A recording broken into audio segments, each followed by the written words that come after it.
Henry Andrew Heck Thomas emerges as a tough lawman in the Wild West, arresting many notorious outlaws, including members associated with the Doolin Dalton Gang.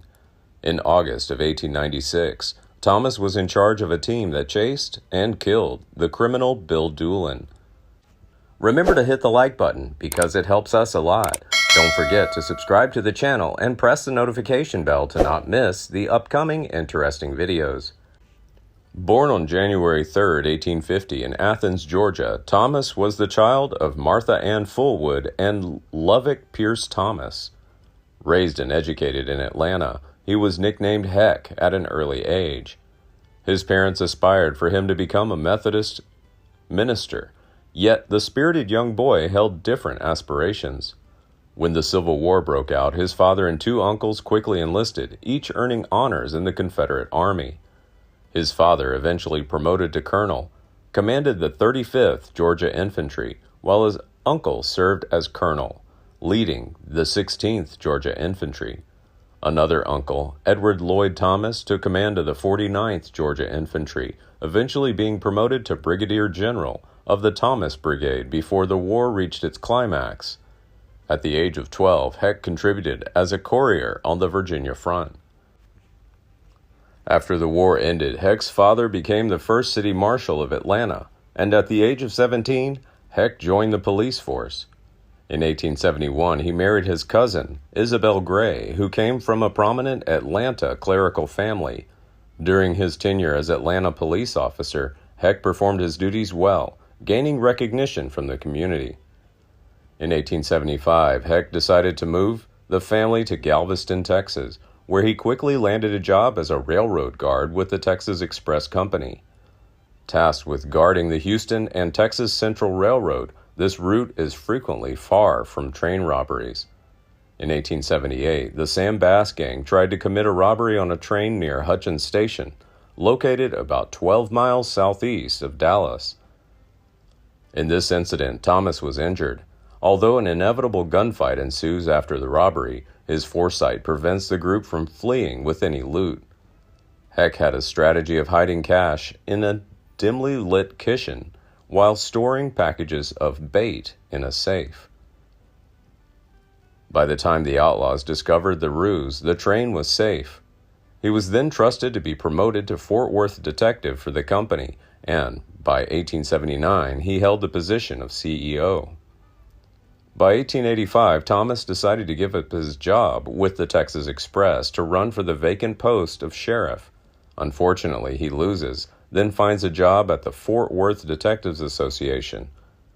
During this time, he hunted down the infamous bloodthirsty duo of Lee Gang, Jim and Pink Lee.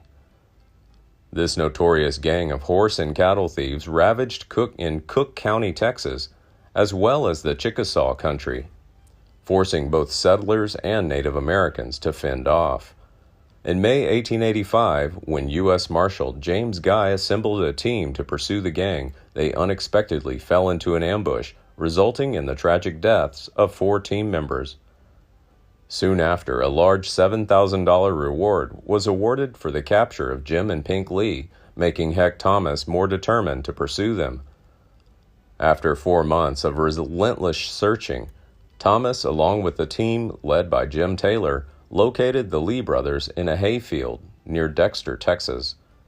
Thomas gives them a chance to surrender, as is his usual approach, but the duo only respond with defiant gunshots.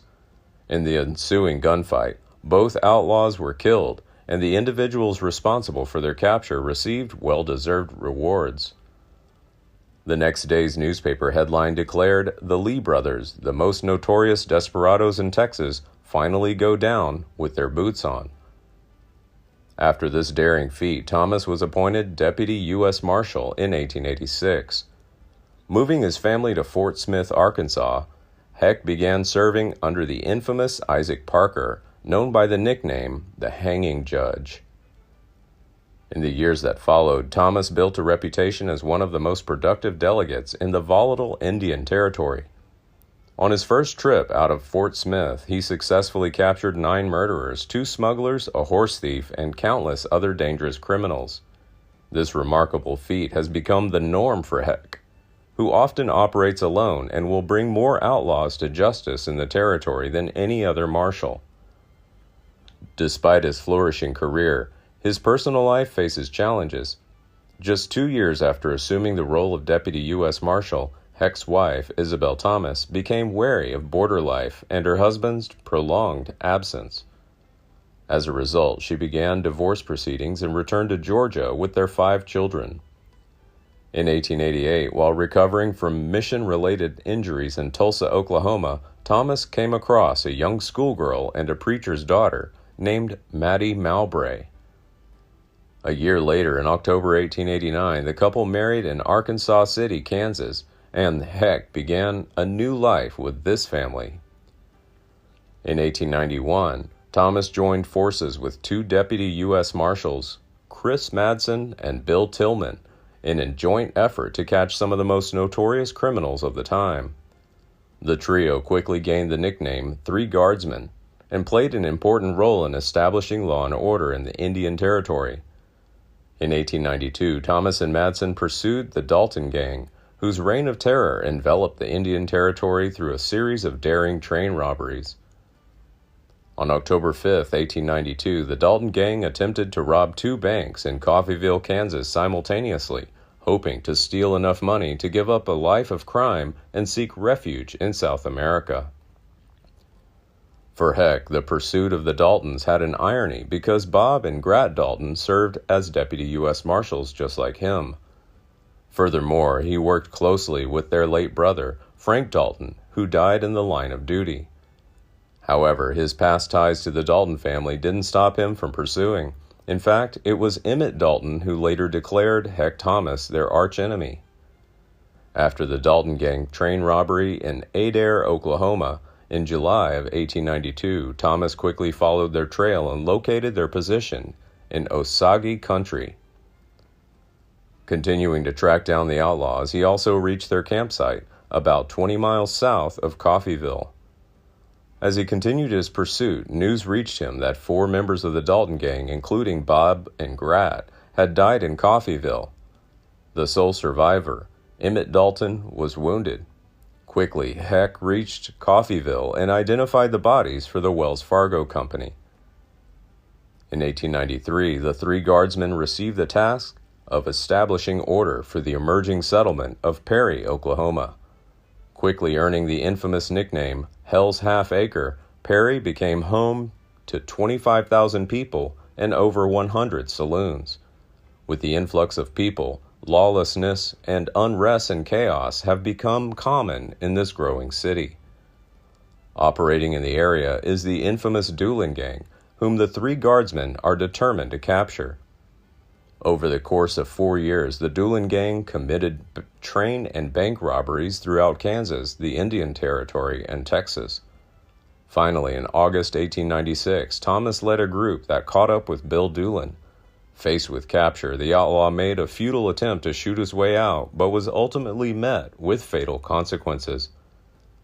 While serving in the Indian Territory, Thomas accomplished the remarkable feat of capturing over 300 wanted individuals, an extremely dangerous mission that claimed the lives of 15 other officers in the territory. As a deputy U.S. Marshal, Heck is known for his relentless pursuit of the most dangerous outlaws, motivated by the allure of higher rewards. Despite his success in tracking down these outlaws and reaping the financial benefits, he also paid a heavy price, being wounded in no less than 8 gunfights. In 1902, Thomas moved to Lawton, Oklahoma, where he was elected the town's first sheriff. He served for 7 years until his health began to decline. Thomas then assembled a team, chasing and apprehending the bank robbers in the 1908 silent film The Bank Robbery. However, a heart attack in 1909 forced him to retire at the age of 59, putting an end to his long law enforcement career. 3 years later, on August 15, 1912, he died of Bright's disease. Henry Andrew Heck Thomas's final resting place is located at Highland Cemetery in Lawton, Oklahoma. Please like and share if you find the video content interesting and useful. Don't forget to subscribe to the channel and comment below so as not to miss the upcoming interesting videos. Thanks for watching.